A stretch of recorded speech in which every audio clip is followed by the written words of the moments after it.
Abra sua Bíblia em Tiago, capítulo de número 3.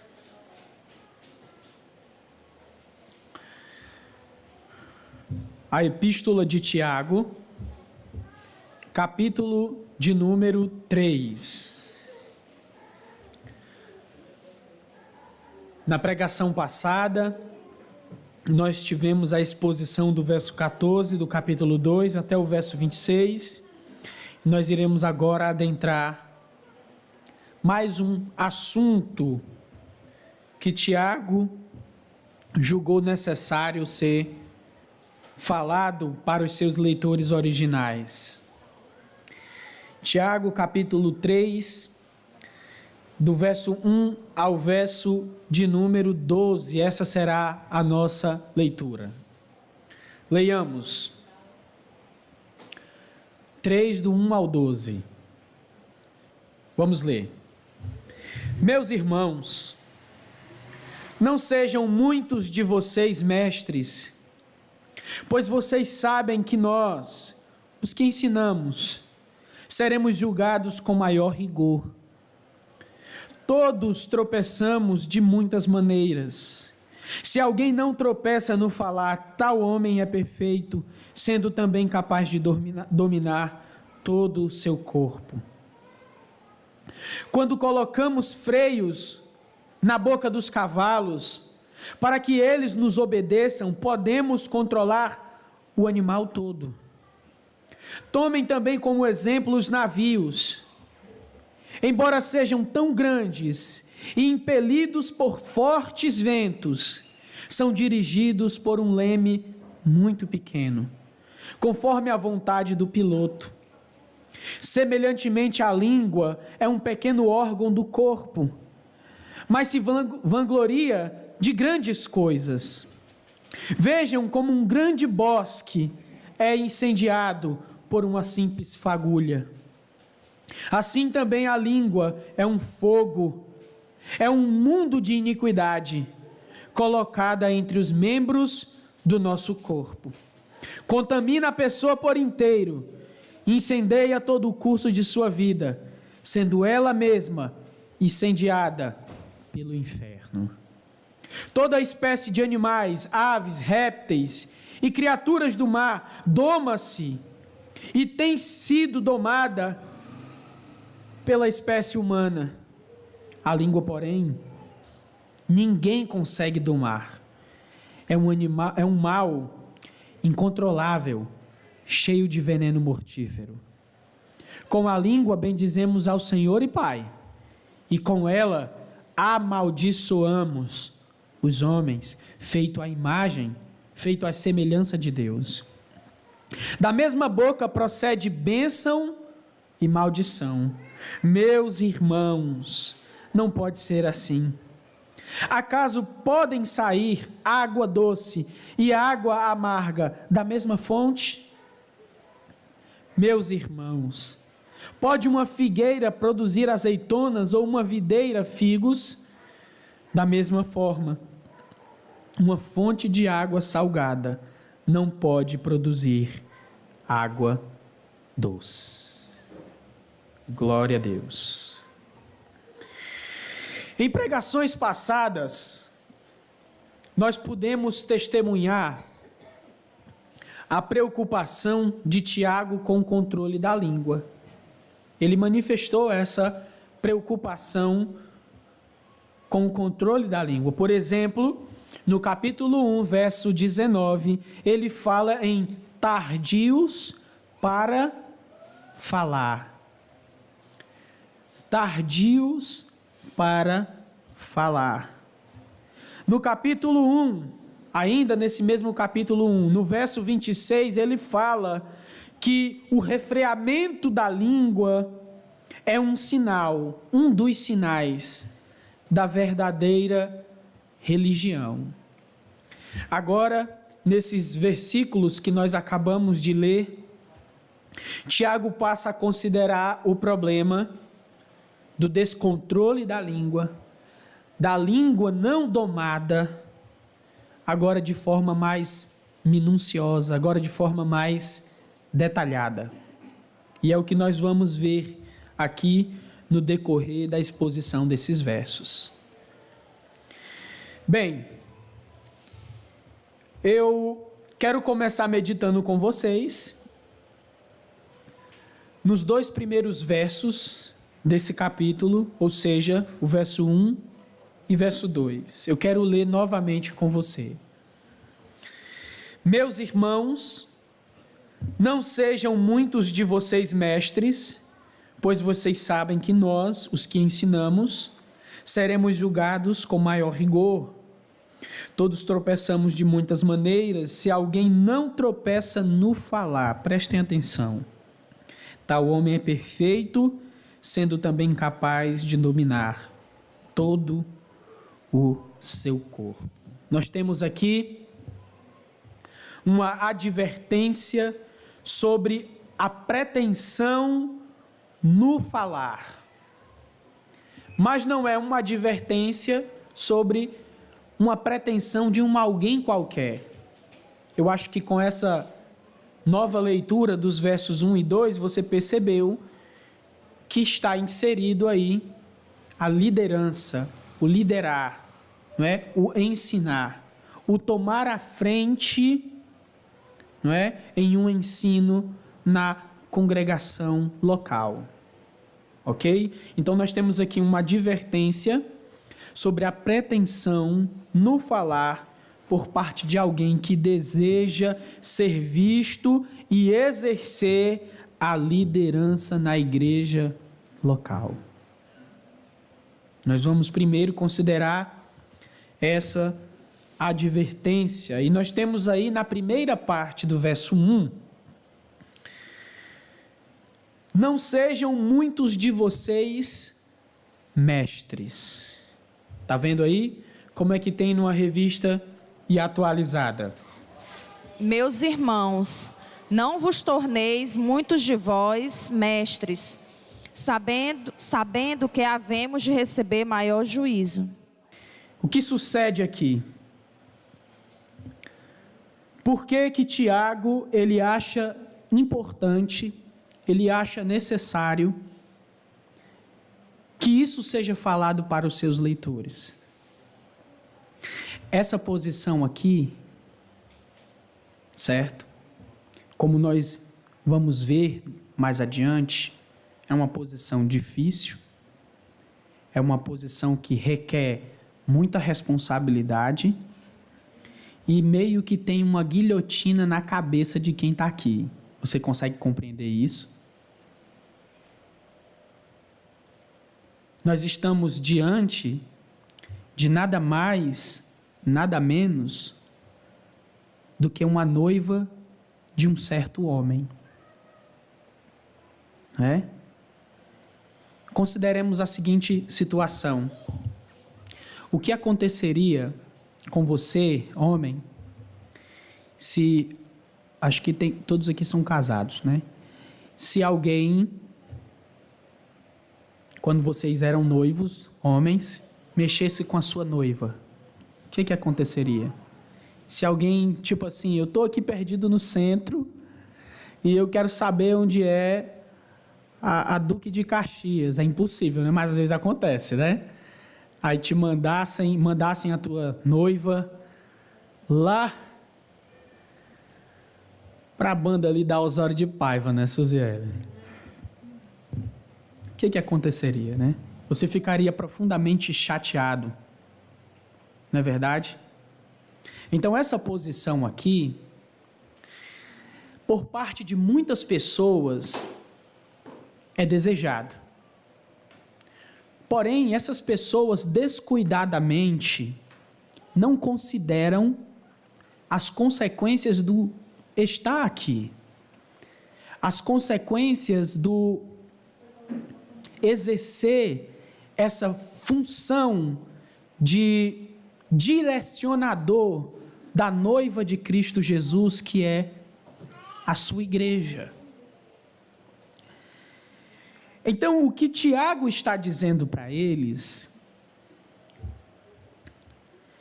é que isso deve ser considerado. Vejamos a segunda parte do verso 1.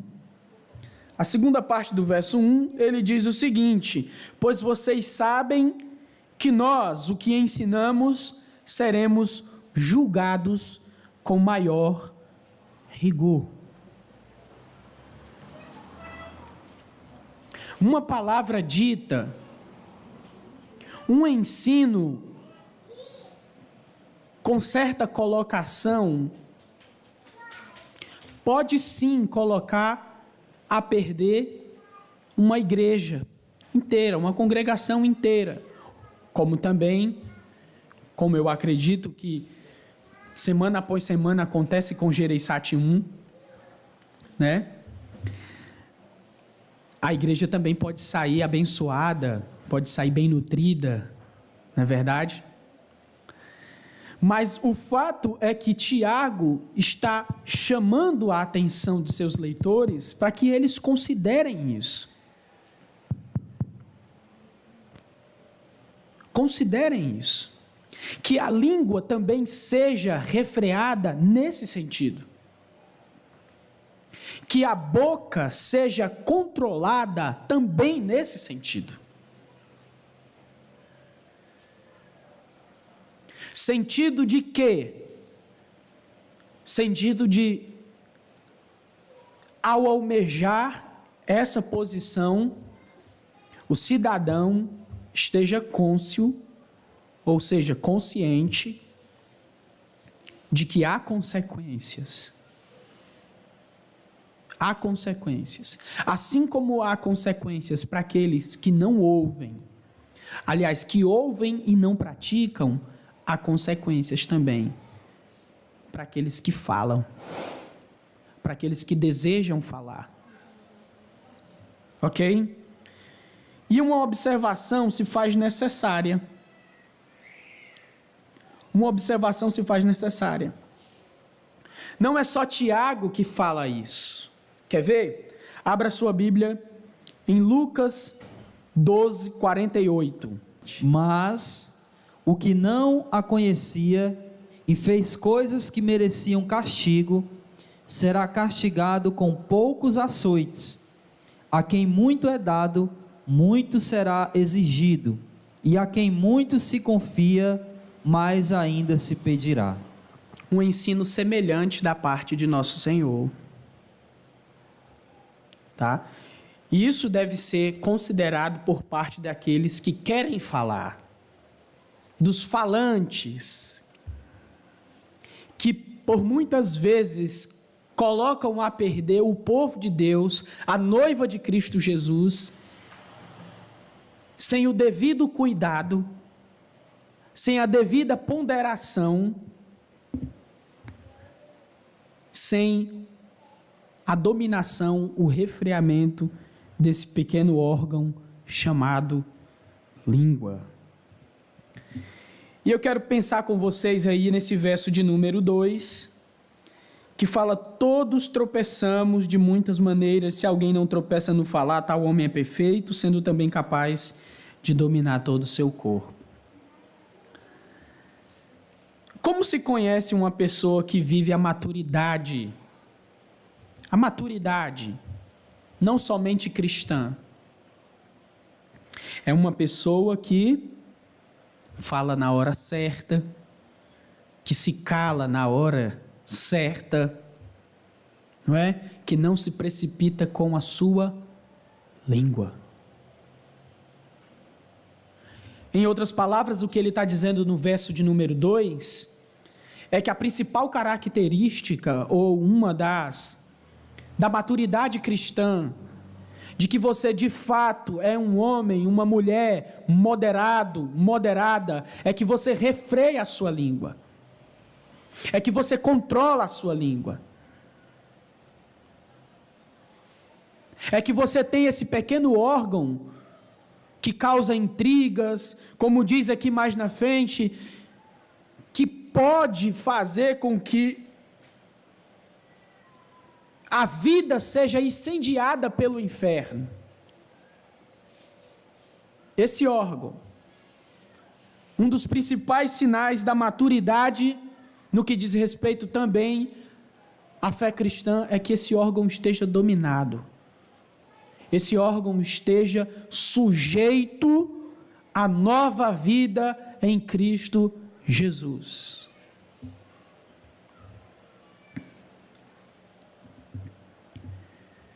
O que é que eu poderia dizer para nós aqui sobre isso? Muitas pessoas, aliás, o ser humano, desde que o mundo é mundo, ele vive procurando por status. Vocês concordam? O que é o status? O status é uma nova posição, uma nova condição. A pessoa está numa situação, mas ela quer sair daquela situação e quer alcançar aquilo que aos seus olhos é uma posição superior.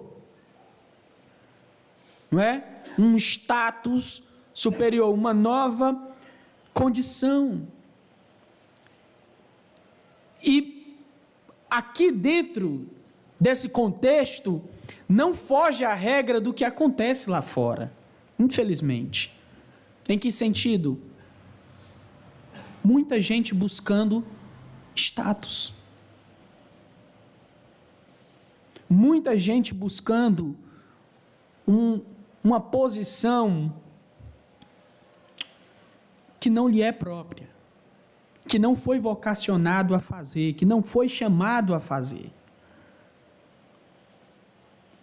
E que, portanto, acaba manifestando imaturidade com a sua língua descontrolada, com o seu falar descontrolado, na hora de querer buscar esse status, de querer fazer algo para se alcançar esse status. Veja o que aconteceu lá no Éden. O homem tinha a sua condição de homem, de ser humano, de imagem e semelhança de Deus. Porém, ele era Deus? O homem é Deus? Não. Mas o que foi que aconteceu? Ele almejou esse status. Status de independente. Status não de fraqueza. E o que foi que aconteceu? Nós temos aquele lamentável diálogo lá no capítulo 3 de Gênesis, onde naquele diálogo você vê o homem botando culpa na mulher, a mulher culpando a serpente, enfim. Então que possamos aprender isso. Segundo lugar, é a responsabilidade do ministério de ensino.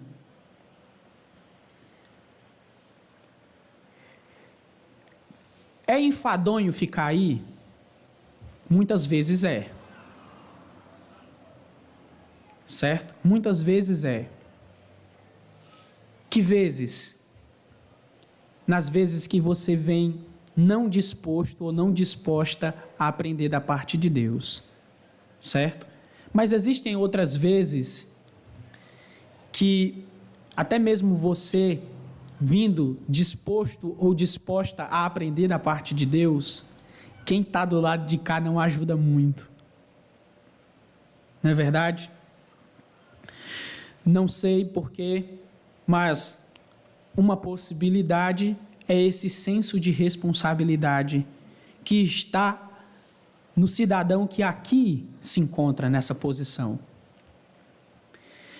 Que o Senhor guarde todos os pregadores desse lugar. Que o Senhor guarde todos aqueles que ensinam a palavra de Deus nesse lugar. Que Deus os preserve com esse senso de responsabilidade no seu coração. Porque, como diz aqui Tiago, nós seremos julgados com maior rigor. Amém? Glória a Deus. Passamos para a exposição dos versos 3 a 8. Alguém pode ler o verso 3 a 8? Ora, se pomos freio na boca dos cavalos para nos obedecerem, também lhes dirigimos o corpo inteiro. Observai igualmente os navios, que sendo tão grande e abatidos de rígidos ventos, por um pequeníssimo leme são dirigidos para onde queira o impulso do timoneiro. Assim também a língua, pequeno órgão, se gaba de grandes coisas. Vede como uma fagulha põe em brasa tão grande selva. Ora, a língua é fogo, é mundo de iniquidade. A língua está situada entre os membros do nosso corpo e contamina o corpo inteiro. E não só põe em chama toda a carreira de existência humana, como também é posta ela mesma em chamas pelo inferno. Pois toda espécie de feras, de aves, de répteis e de seres marinhos se doma e tem sido domado pelo gênero humano. A língua, porém, nenhum dos homens é capaz de domar. É mau, incontido, carregado de veneno mortífero. Amém. Tiago, basicamente, ele passa a se utilizar de um artifício didático. Tipo assim, se tu não está entendendo, indivíduo, eu vou te mostrar aqui pelo menos de 4 maneiras diferentes o que eu estou querendo dizer para tu. É isso que Tiago está fazendo. Tiago passa a ilustrar o ensino dele de 4 maneiras distintas, de 4 maneiras diferentes. E a primeira maneira está no verso 3, que ele utiliza a ilustração de cavalos como meios de transporte, né? Você põe aquele arreio, né? Assim que se chama, é assim, na boca do cavalo, né? Porque o cavalo por si só, você vai para lá, ele não vai, né? Então tem que botar o arreio na boca dele, aquele lugar, aquele objeto que fica entre seus dentes, né? E quando puxa ele sente para que lugar ele deve ir. Ele sente a direção daquele que o está montando, né? A segunda ilustração está no verso de número 4, que é um navio, e você tem aí as condições de, primeiro, a grandeza do navio, o tamanho do navio, por exemplo, vamos imaginar o Titanic, tá? E você tem as condições climáticas, né? Que são ventanias, tempestades, enfim. Contudo,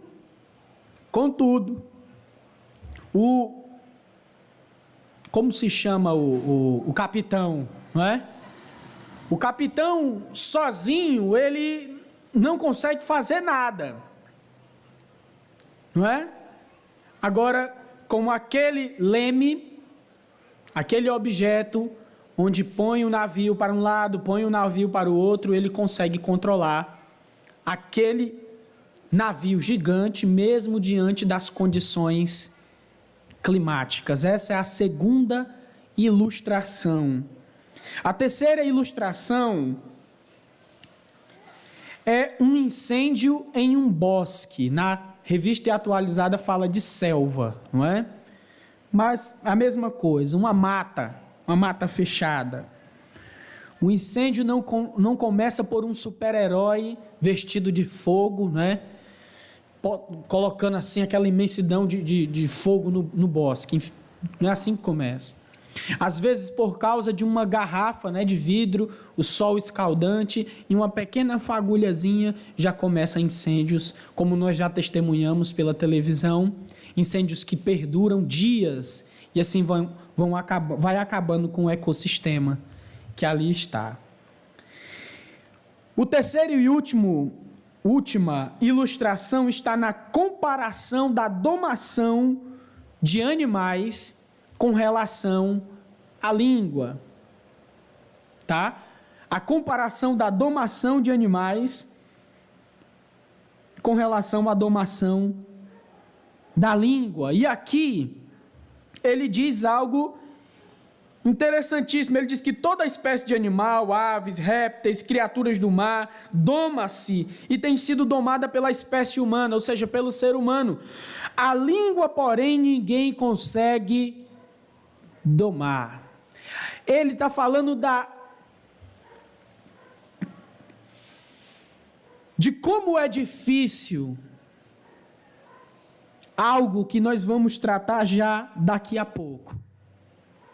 Como é difícil ter esse tipo de postura, como é difícil ter a língua domada, a língua em seu controle, essa língua que muitas vezes nos colocam, e também os leitores de Tiago, em situações dificílimas, em situações onde consequências são muito ruins e até mesmo às vezes irreversíveis. Se eu pudesse resumir a vida cristã numa perspectiva vivida aqui neste mundo, eu poderia resumir a vida cristã na palavra moderação. Moderação. Provérbios capítulo 10, verso 19 fala disso. A língua moderada, lá fala que onde há muita fala, onde há muitas palavras, há multidão de pecados. Porém, aquele que cala, que refreia, que tem o seu falar moderado, esse é sensato. É mais ou menos assim o que diz o Provérbio 10, verso 19. No Novo Testamento, um ensino semelhante está em Gálatas, capítulo 5, verso 23, na parte B do verso 23, onde fala que o fruto do Espírito aí depois de amor, depois de paz, depois de alegria, você tem o domínio próprio. Então, a vida cristã é uma vida domada. A vida cristã é uma vida dominada. É uma vida moderada. Não é uma vida desregrada. Falamos aqui vezes passadas que apesar dessa sua nova condição em Cristo Jesus, dessa sua nova vida em Cristo Jesus, apesar de você estar assentada nas regiões celestiais em Cristo Jesus, apesar disso, ainda reside em você a sua natureza pecaminosa. Não é verdade? Porém, ela está cativa à cruz de Cristo Jesus. Ela está crucificada juntamente, ou foi crucificada juntamente com Cristo Jesus. Não é? Como eu disse, porém, ela ainda vive em você. É por isso que nós temos ensinamentos, por exemplo, por parte de Paulo em Colossenses, dizendo que nós façamos morrer a nossa natureza, a nossa velha natureza. E a moderação, gente, é algo imprescindível. É algo que demonstra, é algo que sinaliza que essa vida que você leva é vida nova e que a velha vida já não existe mais, já não faz mais parte de você. Sabe por quê? Como eu vou deixar claro mais adiante, muitas das coisas que nós fazemos são expressas por palavras. Não é verdade? Muitos pecados que cometemos são transformados em palavras.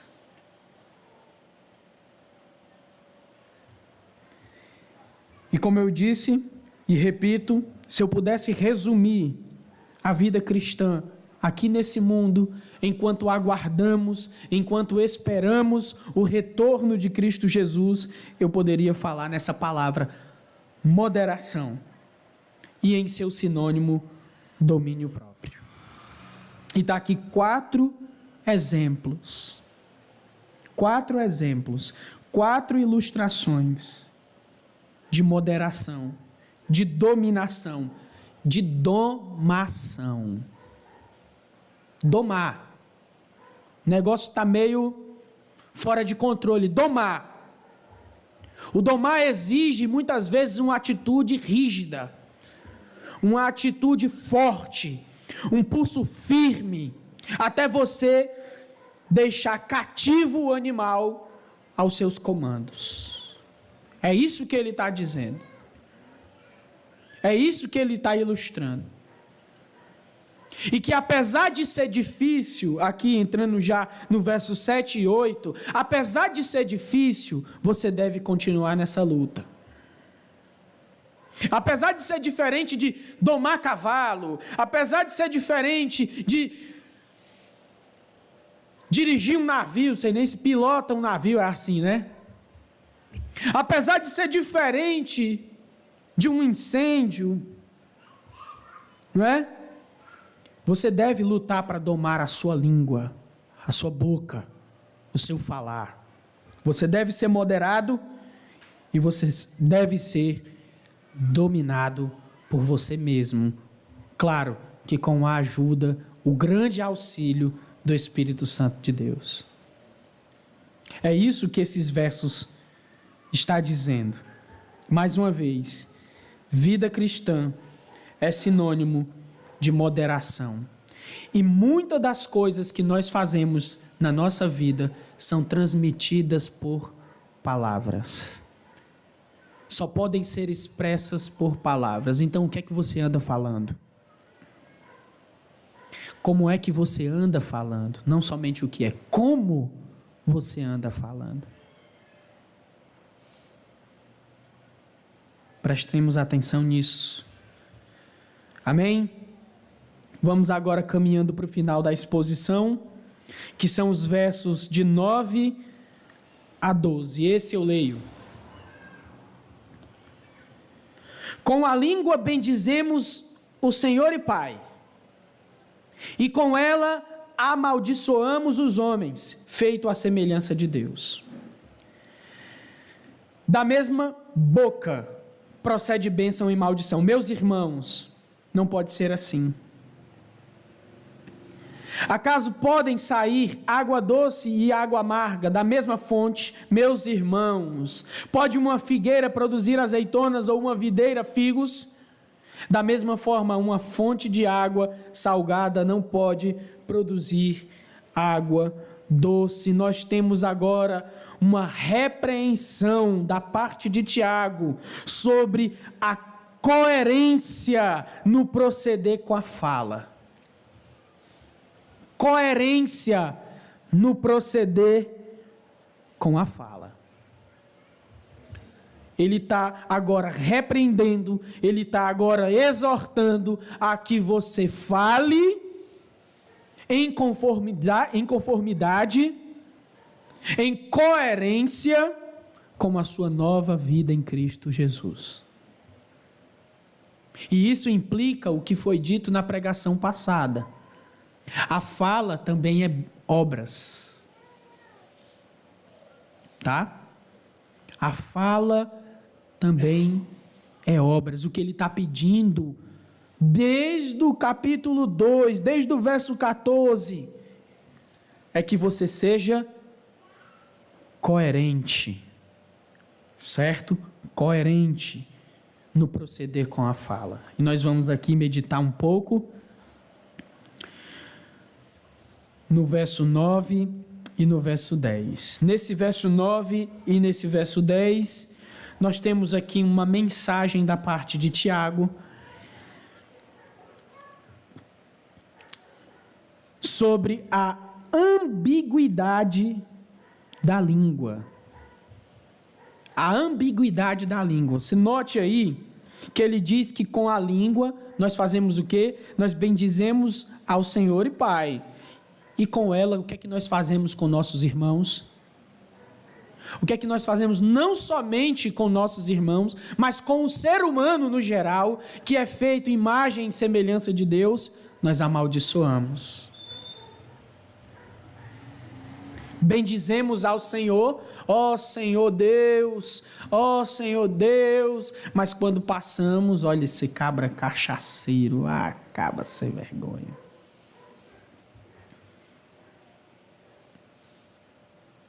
Né? A ambiguidade.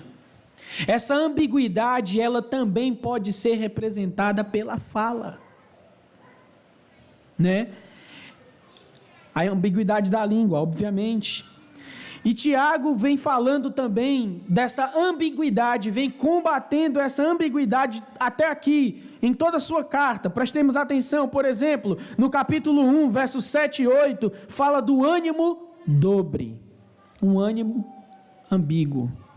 Aquela pessoa que hoje é e amanhã não é. Aquela pessoa que não é constante. Olha a ambiguidade sendo também combatida aqui. No capítulo 2, verso 14 ao 26, nós temos a ambiguidade, né? Ou seja, a falta de produção de obras justificadoras. Nós temos alguém que diz, quando alguém que tem fome vem ter com esse alguém, aí esse alguém diz, vá em paz, né? Vá em paz, Deus abençoe, olha, a fome passou já, está curado, né? A ambiguidade, a incoerência. Nós temos também uma atitude de parcialidade, revelada também no capítulo 2, só que no verso 4, quando pessoas tratavam os pobres, dando os últimos lugares, ou deixando em pé, ou sei lá, mas os ricos, quando entravam na congregação, ocupavam os melhores lugares. Lembram dessa pregação também? Então, a ambiguidade em si, ela está sendo combatida aqui na carta de Tiago. E chegou a vez da língua. Chegou a vez da língua. Essa língua que, com ela, você bendiz ao Senhor.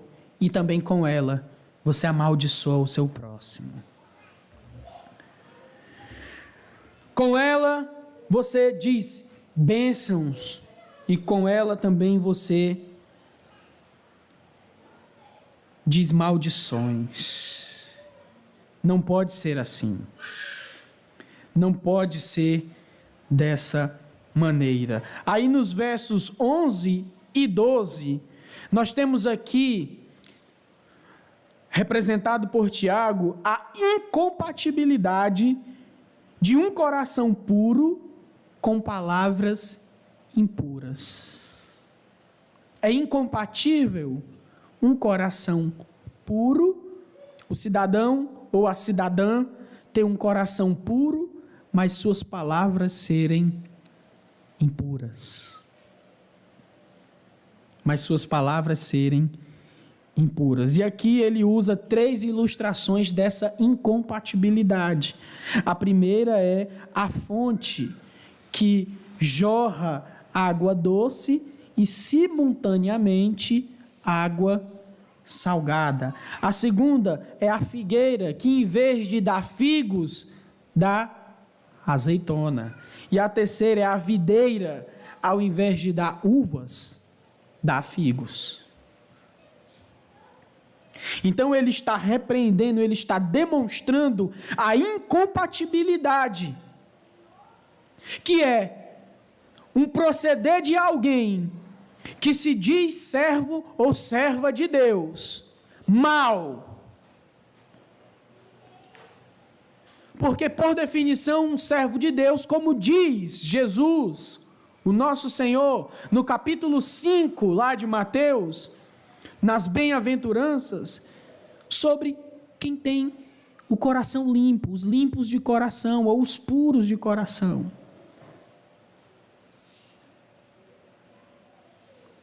E esse alguém que se diz cristão, que se diz cristã, ao invés de sair palavras puras, ao invés de sair palavras cristãs, sai palavras impuras, sai palavras que ferem, sai palavras que amaldiçoam, sai palavras obscenas. Palavras obscenas. É incompatível. É incompatível alguém que se diz cristão, alguém que se diz servo de Deus, mas o seu falar não condiz com essa condição. E ele exorta isso. E para estreitar aqui essa mensagem para nós, mais uma vez eu gostaria de lhes lembrar do projeto espiritual, por assim dizer, que nós temos aqui na nossa igreja, de uma prática que condiga com o evangelho que você recebeu. Uma prática que condiga com aquilo que você recebeu na morte, sepultamento e ressurreição de Cristo Jesus, e que domingo após domingo, quarta após quarta, pelo menos uma vez é mencionado nesse púlpito. Às vezes a gente vai pregar sobre marido e mulher, mas a gente tem que falar de evangelho, né? Vai pregar sobre prosperidade não, né? Mas se fosse, teria que meter o evangelho também.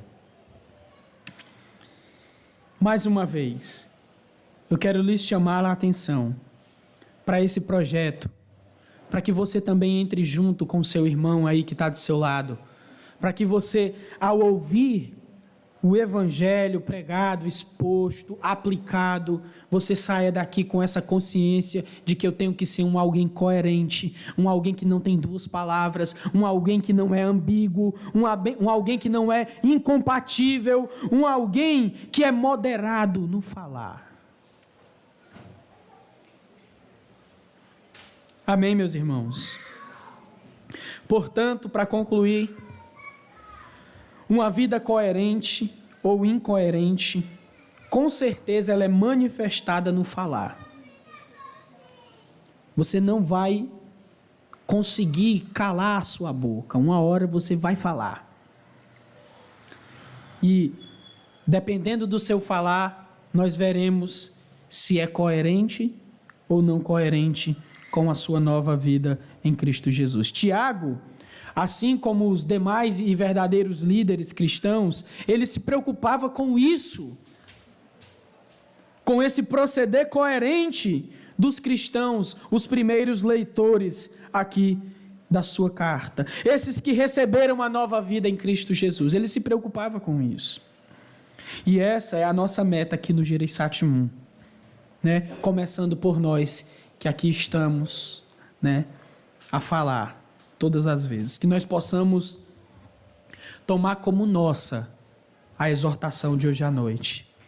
Não deixar isso para os primeiros leitores, para os primeiros receptores dessa carta, mas tomar como nossa essa exortação e assim andarmos de acordo com a palavra de Deus. Amém?